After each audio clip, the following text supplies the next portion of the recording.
Wondering or thinking na tanan siya kayo. Na kung sa kita karon, kung sa atong posisyon sa kinabuhi, tungod lamang kini sa Dios. That's why really wala kayo ka. Tangan yung katapaligson, wala ka na sa iyo. Pasalamat sa Dios. Praise the Lord. And so, before kita mato sa pulong sa Diyos, let us pray. Paligan, thank you Lord sa iyong pagkakutadaan sa kanamong karoon ng pag-iyon, Lord God. Salamat Lord na ikaw, Lord God, mag-share sa mong pulong karoon ka naman, Lord God. Salamat Lord na iyong kamahan, kinig ang pulong, Lord God. Natako sa kanamong, Lord God, makadawat sa portion, Lord, na iyong ikahin para kanamong. Bless your word, bless every heart, Lord God. Prepare us, Lord God, with the good ground, Lord God, as we listen, Lord God, clean to your word, Father God. Salamat, Lord God, na mayroong pinag-encourage ng kanamong, Lord God, mayroong pinag-invitation sa matako sa, Lord God, to grow the heart of God sa mga spiritual ng Panginoon. Salamat in Jesus' name. Amen. And so, actually, title mga exalt sa word karon ng Bible is that living out the will of God. You know, living away from the will of God, living out away, but living out the will of God. I believe kitang tanan na panayagan kita sa pagbuton sa Diyos. Amen? Naadiha sa 1 Corinthians chapter 2 verse 10 na i-reveal sa Diyos ang mga butang sa Diyos o ang mga iya sa Diyos o ang pagbuton sa Diyos pinaagi sa Balang Espiritu. Dapat rin these are the things God has revealed to us by His Spirit. And so, wala hikaw sa Diyos ang iyang pagbuton ngadto sa iyang mga kanakan. Amen? Wala niya hihikaw, wala niya i-hide, wala niya i-ganang magaling, iya lang. But instead, iya i-reveal nga to sa iyang mga kanakan so that ang pagbuton niya is para iyang mga kanakan is pinabuhi diha sa iyang pagbuton. Amen? So living out the will of God. God's will is not hidden to His children, but God's will is revealed to us, you and I, by His Spirit. So mga manaan bilang sa pulong sa Diyos diha sa 1 Corinthians chapter 2 verse 10. God's will is not only meant to be hidden in ourselves. Amen?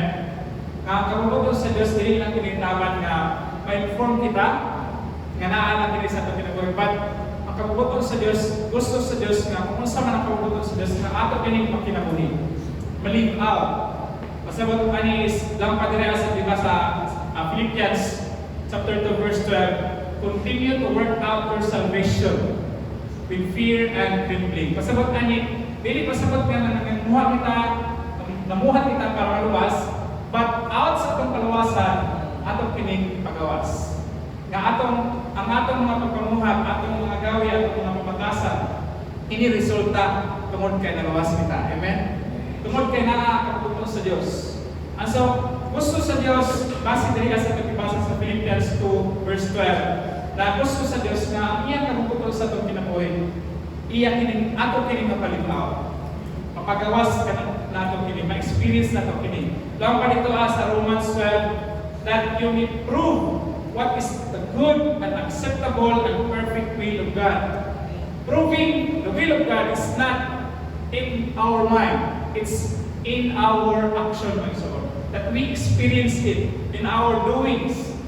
Na na-prove nato kini tungod kay nakakita kita, na-experience kini nato personally. Ato kining na prove. That is why we can see that we can prove it. That in our doings na makita nato.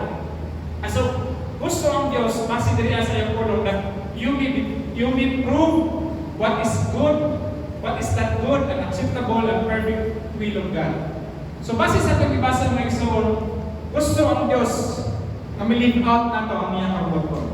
Gusto ang Diyos nga ato kining makinabuhi. Dili lang kay mahibalo kita sa kabubuton sa Diyos, but ma-experience nato ang kabubuton sa Diyos. Mao ka na ang gusto sa Diyos. So that is why kini mao na ang title sa pagmensahe, living out the will of God. Dili lang nato i-hide. Dili lang nato ni sa katunan, pasahon lang, but ato kining kinabuhi. So unsaon diri ang main verse nato kay is naa sa Romans 12 verse 1 to 2. Gilang diri ang pronunciation sa Dios. I beseech you therefore, brethren, by the mercies of God, that you present your bodies a living sacrifice, holy, acceptable to God, which is your reasonable service. And do not be conformed to this world, but be transformed by the renewing of your mind, that you may prove what is that good and acceptable and perfect will of God. So, kini ang main verse ng isod. Okay? Because ang topic na karon is unsaon nato pag-live out sa kabubuton sa Dios. How to live out the will of God. How to living in the will of God. And so, pinakauna ang point din base sa Romans 12 verse 1 to 2. We can live out the will of God by understanding that everything is by the mercy of God. Dahil sa pulong, by the mercy of God, ang introduction diha sa pulong sa Diyos, pinagis pinabuhi ni Apostle Paul, ng padrina, I beseech you, therefore, brethren, by the mercy of God. So, view everything we do is because of the mercy of God. Amen? We should, kaya ganing na ang viewpoint nato, kining tanan, lampar kini sa atong ikanta kanina, kining tanan tungod kini sa Dios. Na makita nato ba ang tanan naghitabo sa itong kinabuhi, whether private na or public, kung sa man kita in this place sa kalibutan or sa atong personal life, kining tanan tungod kini sa grasya sa Dios. Tungod kini sa kaluoy sa Dios. So understand that everything na kanato is by the mercy of God. Everything we do is because of the mercy of God. It is the source and the reason of everything. The source of our capability na kita, able kita makatalaw, makathatag, makapagsimba sa Diyos. Tungod kini sa grasya sa Diyos. Naa kita, kung usa kita karon sa itong kinabuhi, tungod kini sa grasya sa Diyos. We are able because of the mercy of God. Amen? We are able. God commanded us to do His will, and He makes it possible for us to do it. na mahimo nato ang kabuton sa Dios. Nga kaya nato himuon kung unsa man ang kabuton sa Dios atong kinabuhi tungod kini sa grasya sa Dios. His grace, His mercy must be our source. It must be our source. It must be our kanang way back. Mao kini ang atong pamaagi sa kanan. Pamaagi sa kanang the way out, the way through, and the way in. Ang path. Napo na nakita ko na mensahe nga nagahisgot sa Dios as the way out, the way through, or the way in. So I personally find out nga ang grasya sa Dios o kini nagatukmod ka nato na mahimong out kita sa eternal condemnation. Amen? O kini ang hinungdan sa tanan utang ng soul. Kanang experience na to ang kaluwasan or napalayo kita dito sa hikot sa kaaway, sa slavery sa kaaway. It's because of the mercy of God. And na-sustain kita sa itong kinabuhi, lang pa sa itong ikantang kanina, na, di ba, there's no season, there's no place na wala ang Diyos magpakita. And so, sa tanan na itong iagihan, the way through na ito, na kung saan man na itong iagihan karon, mahimo kini nato, mahimo magpadawon kita, ma-accomplish na ito, or maabot na ito, it's because of His faithfulness. It's because of His mercy. And so, gidawog kita sa Diyos as His son and daughters. Amen, mga igsoon? Na nahimo kita kabahin sa pamilya sa Diyos, na co-heirs na to si Jesus Christ because kana sa mercy sa Diyos. And so, how to live the will of God, we must view everything in our lives through the eyes of mercy of God. Na makita na itong tanan na kining tanan nahitabo tungod lang dahil sa grasya sa Diyos. And so, ikaduha mo punto mga igsoon is how to live out the will of God is by yielding your entire self to Him. Lang patiha sa punong sa Diyos, by the mercies of God that you present your body as a living sacrifice, holy, acceptable to God. You present your body. Sabot ani mga igsoon is imong ipasubject mo pagalingon diha sa kabuton sa Diyos. Ngayon mo i-acknowledge ang Diyos is taas sa imo, in control nimo, and so that is why you yield to that. Naay pag-accept ba sa atong kagalingon nga lang kanang nasa pulong sa Diyos nga not my will but yours be done. Nga kanang ganin makapalis sa atong kagalingon, we have this conscious decision to put ourselves under the control of God. Na as Lord sa atong kinabuhi, ang Diyos na siya authority kanato. Nga kung unsa man ang iyang sugo o unsa man ang iyang command, unsa man ang iyang kabuton sa atong kinabuhi, atong isapitan atong kagalingon diha. Atong ibutang atong kagalingon ubos diha.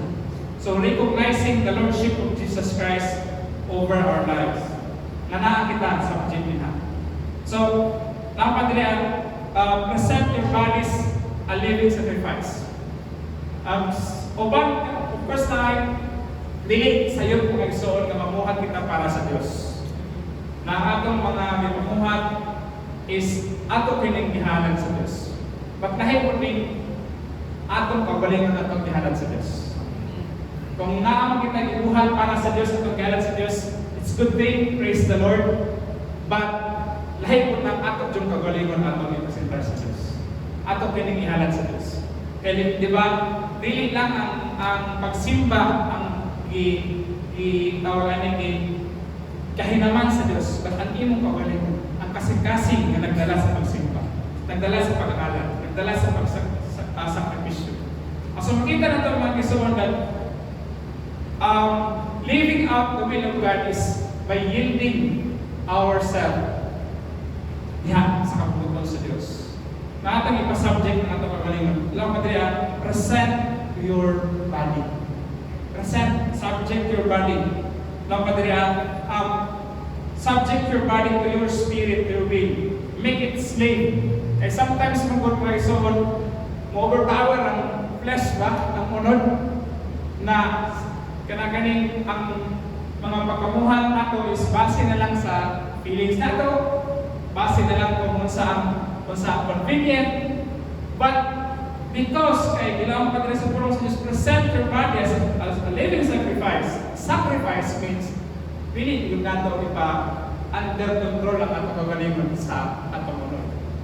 Man meaning ato kayo silang i-slave kung baga subject to slavery. Mao man ay purong sa Diyos ito as a 1 Corinthians that kanang subject your body lang ni Paul ay subject your body as a slave.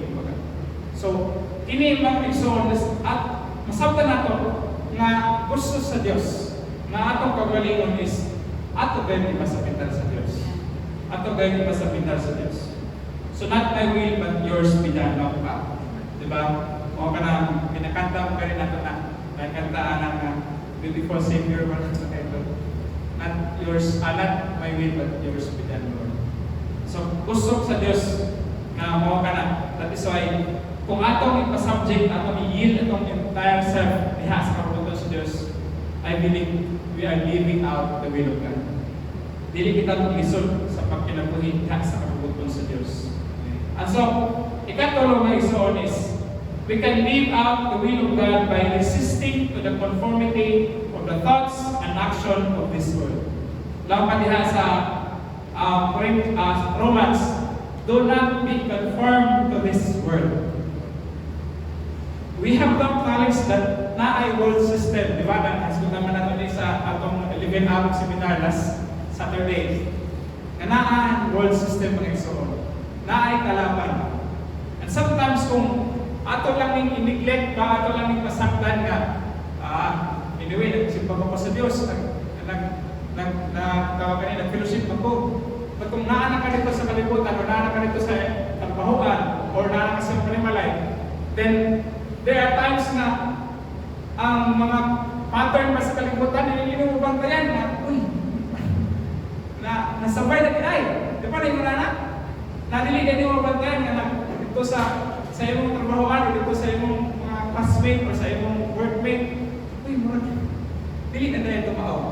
And so that is why, isabot kita dila sa purong sa Diyos that we should resist. We should not be conformed to the pattern of this world. Okay, so we should resist to the conformity of the thoughts and action of this world. Do not be conformed. Take serious understanding about the world system. There is really that system of so on. There is an enemy. And ang kabuhaton sa kalaban is ipalayo kita diha sa Diyos. That is why we should acknowledge ang panibagay. So tama na ito nila sa Saturday na sa Ephesians 6:12, we wrestle not against flesh and blood, but against principalities, against powers, against the rulers of the darkness of this world, against spiritual wickedness in the high places. So masabta natin yung dapat, or dapat masabta natin yung mga iso. Kaya lagi ang kalaban ng Lord, di ba lang pa dito sa 2 Corinthians 11:14, for Satan himself masquerades as an angel of light.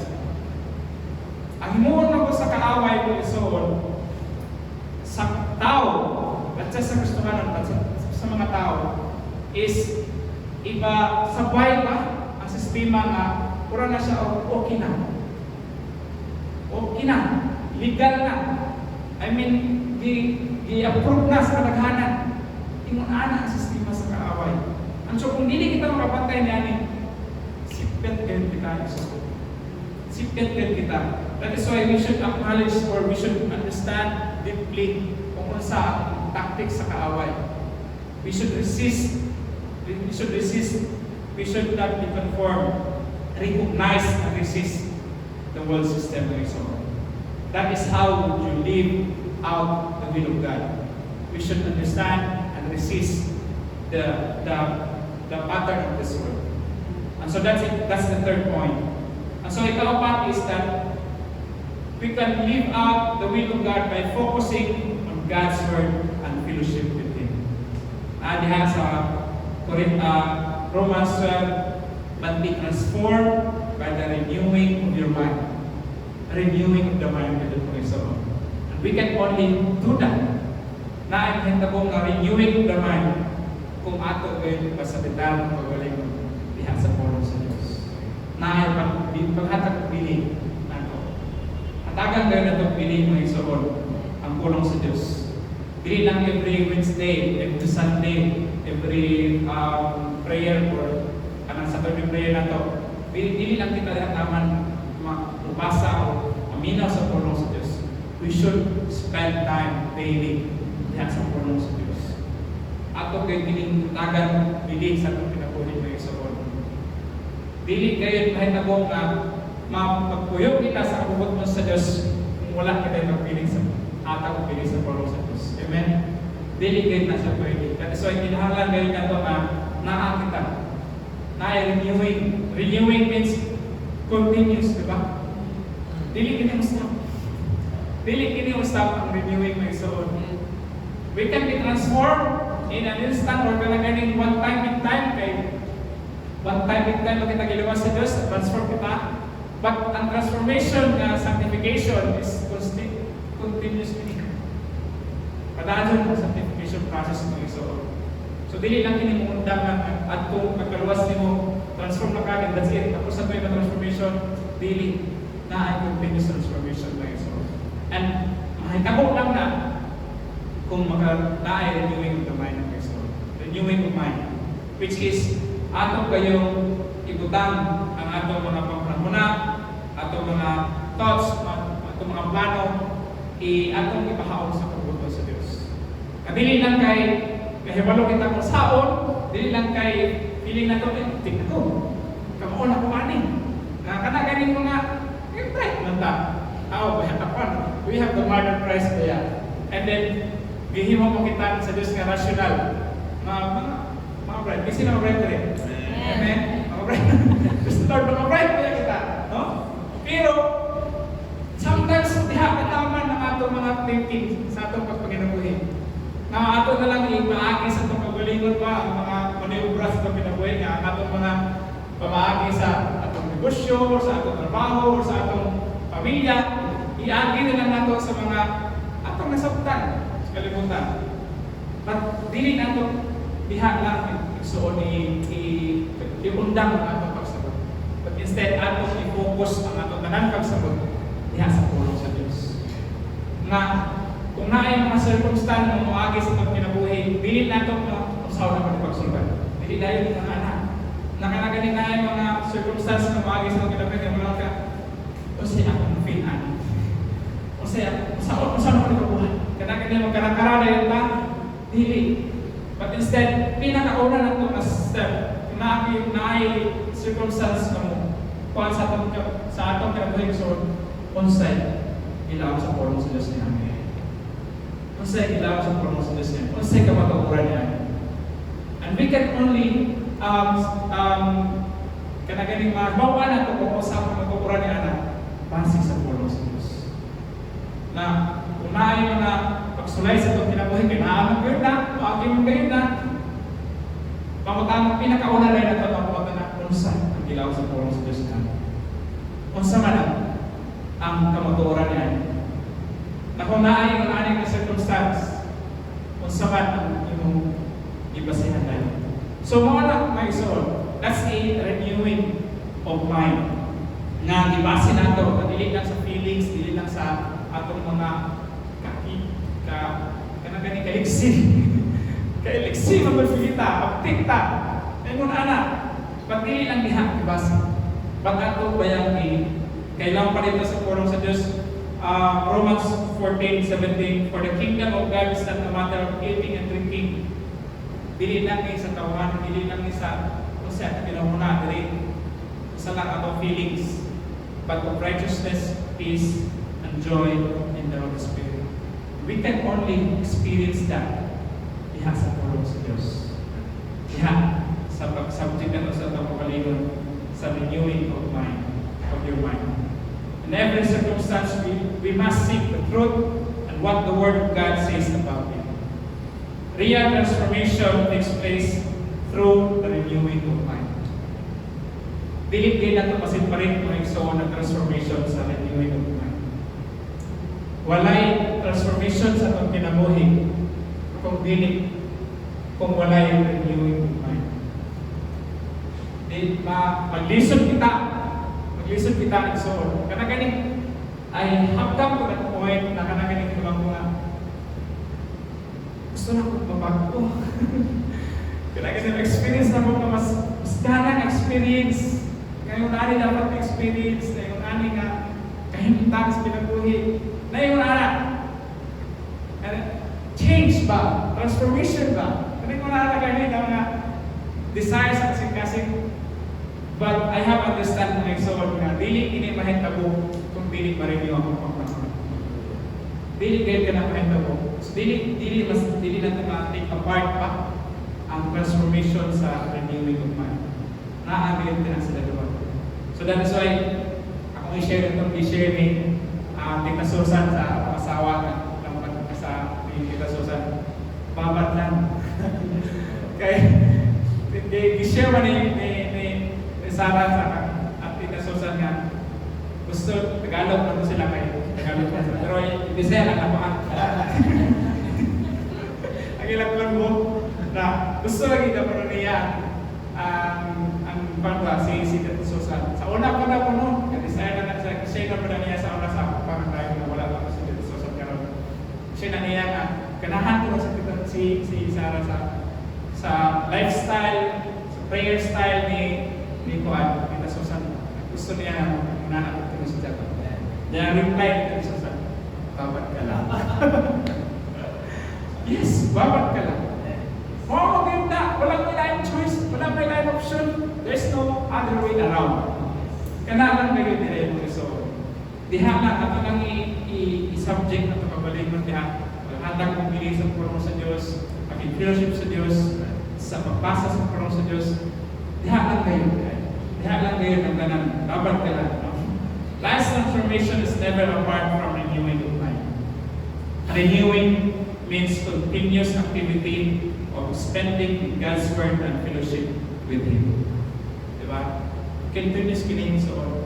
Ang to na kita ani nga kalibutan. O even ato kita sa eternity, naagin mo kita may fellowship sa Word. Amen? Padayon din mo kita. Na kita na ay gani mas intimate pa ang relationship sa Diyos anak anak. So live out the will of God. Amen. So para ko papat ka point. So you can live out the will of God by understanding that everything is by the mercy of God, and we can live out the will of God by yielding our entire self to Him, and by resisting to the conformity of the thoughts and action of this world. And last but not the least is by focusing on God's Word and fellowship with Him. So, knowing the will of God is one thing. Amen?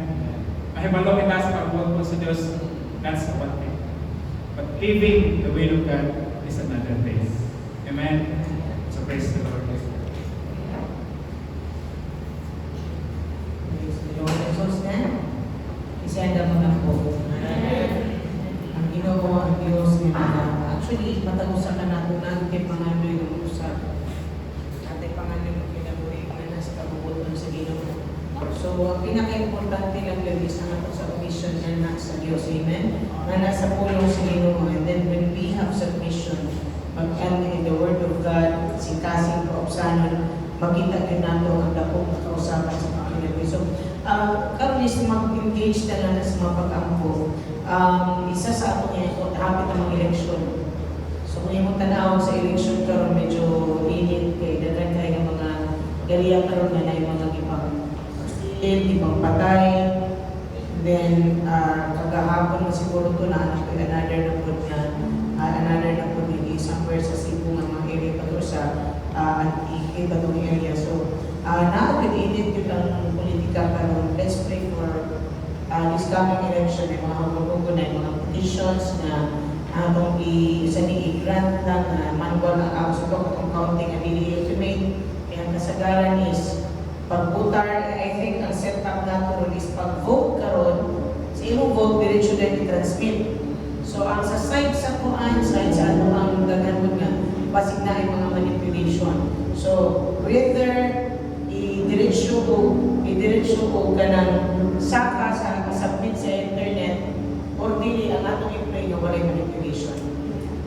So para dili mag-run na dili i-upload or dili ma-count ang imo ang kanang i-online diretso. Pero ang atong ilang po karon bisan kung sa nga mga pamaagi nga kanang gusto mag-cheat, dili mahimo mo, dili mo prosper in Jesus' name. Remember, we're talking about the future of our nation. Future sa atong nasod. Another 3 years. Another 3 years nga dunay usa ni kananay mga bagong lingkod. So atong iampo karon na takman ang Dios magapamuhan. And then ang atong local. So ilit po ang ato adiri sa local. So whether asa man mo bisan mag-nurse pa mo, magugas man mo, kadungog mo wala mo kadungog diri sa among ani pastor nga mo endorso mi og mga local politicians. So bisan in fact naman, we want the church to be a kanang safe zone wherein whether matugas ka, whether barbers ka, abot ka diri simbahan, dili ka mabalaka nga with position ni diri. So wala yung mga iunanan.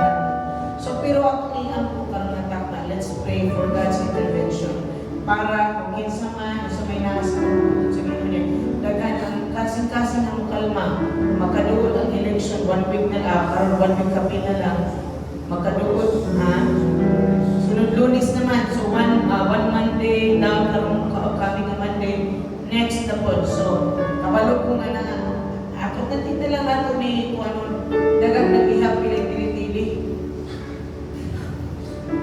huwag mag-yun-nawala nila suligaw.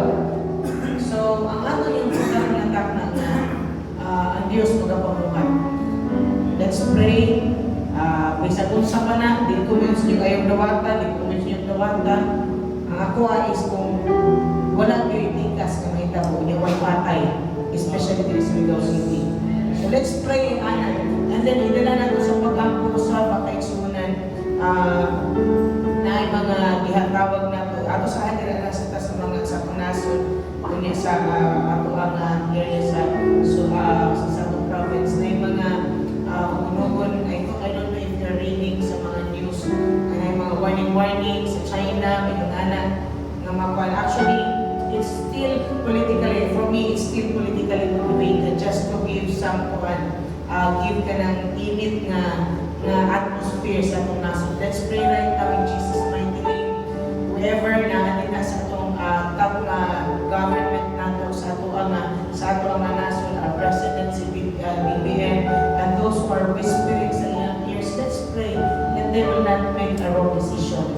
Because if they make, whether you like it or not, mag-Duterte man ka o mag-BBM man ka, si BBM ang naasa yung gamot ang pirma. So let's pray na ang Diyos magapamuhan.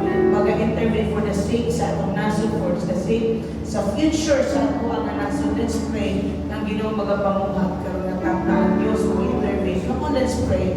Oh God, thank you for that. I pray karon takna ang Diyos Lord sa coming election. We lift up to you, Lord, ang coming election. Lord, ang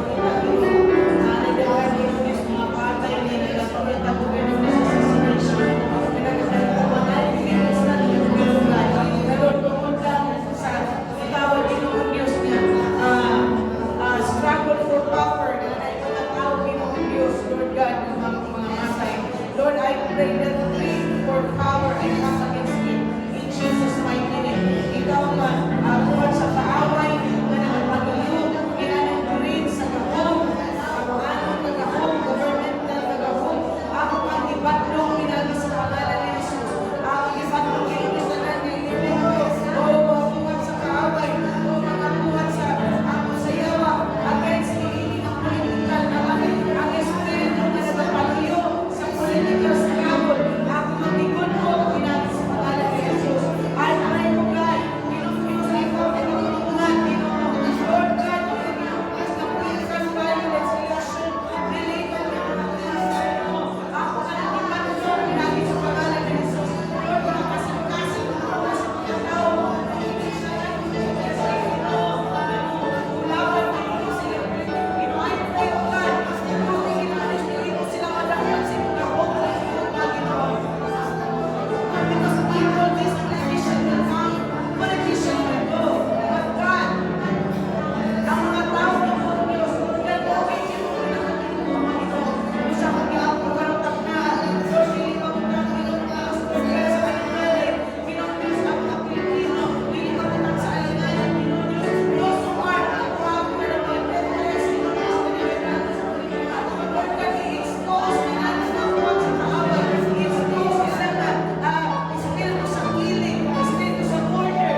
So na ito'y dalas matang isa ka makita ron is nagdaghan po ng mga patay, mga drug-related na mga crimes. Atong iampo karon tak na. Of course, let's pray for our family. Let's pray for protection sa mga pamilya, mga tao na sunod na di ka nato, mga tao na konektado nato. Atong i-pray ang protection. Atong inikarabi natin sa pangalan ni Jesus, dili ma-expose sa mga daotan ng elemento. And also, let's pray na ang Diyos magkapamuhat atong ibahin ka ng kanang kriminal na espiritu na libot-libot, bisan asa na lang ka makakita, na yung mga rape, na yung mga patay, atong makita karon. Let's find that as a church. We have to stand as a church and declare in Jesus' mighty name na Ginoo mag-intervene. Kanang na droga ato na iniklara na mahimog yung ma-expose mga dakpal ka ng mga tao na kinsa may nagsuportahan ako, namin nagsuportahan na nasa gobyerno o mga tao na nasa pao nagsuportahan na atong i-declare na expose in Jesus' mighty name. Oh, come on, let's pray. Father God, we come to you, Lord God. I pray, Lord, protect in all of this the future generation, God. Lord, that I'm giving you, Lord, ibalik na po ng bratos. Ibalik na po, ibalik na po yung Diyos na maglakot sa mga maglang, sa mga tao, Lord, ako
Panginoon, Lord, sa buwan sa lahat, alam ka naman, we will see, O God, Lord, abundant prosperity, Lord God. Kana, Lord God, hindi kami makulangan, ginapalod, i-provide ang panginahangan, aron Ginoo Diyos, matawag, Ginoo Diyos, needs ang panimalay, and not just the needs ang panimalay, ang Ginoo Diyos, God, maka-expressan kami, Ginoo Diyos, ang mga Ginoo Diyos, generosity, Ginoo Diyos, ganas kami, Ginoo Diyos, ang mula at todo sa mga katawan.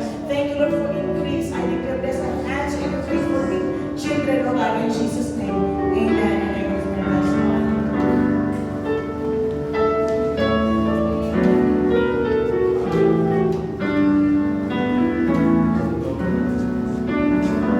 Hallelujah. Manito kita ang tananing suod. Salamat o Diyos sa imong kaayo ka namo. Salamat Ginoo kada magkampo kami sa ating ka. Nalipay ka sa among gihimo. Dili para lamang sa among pagbalino, apat Ginoo Diyos, para Ginoo sa kadaghanan o ilabi na sa imong pagayuan sa among Ginoo Diyos. Sa pangalagan Ginoo. I thank you, Father God, for giving us, Lord, this passion and compassion, Father God. Lord God, to our communities, and Lord God, to our nation, to the people, Father God, to the Filipino people. I thank you, Lord. Kaya kami ginpanalanginan. Salamat ko sa Lord sa pulo, ang nadawat ka kami. Salamat sa imong tubag sa among mga pagkapo. Salamat, Lord, sa iyong pagpanalangin, Ginoo, sa nasod sa Israel, sa nasod sa Pilipinas, sa imong ipalanginan. Ang Surigao, sa imong ipalanginan. Ang New Life, Surigao, imong ipalanginan. Ang mga membro nini nga simbahan, imong ipalanginan. Imo kami gigapit, Ginoo, para sa aming kamayan. Magpadayo ka, magprotektar ka namo, magpatubo ka namo, magpanguswa ka namo. Diha sa Diyos, sa imong kabukod, sa imong plano. We thank you, Lord, that this church will continue to arise and shine and grow, Father God, not just in the spirit, but Lord, but even in number, we will also grow. I thank you, Father, in the name of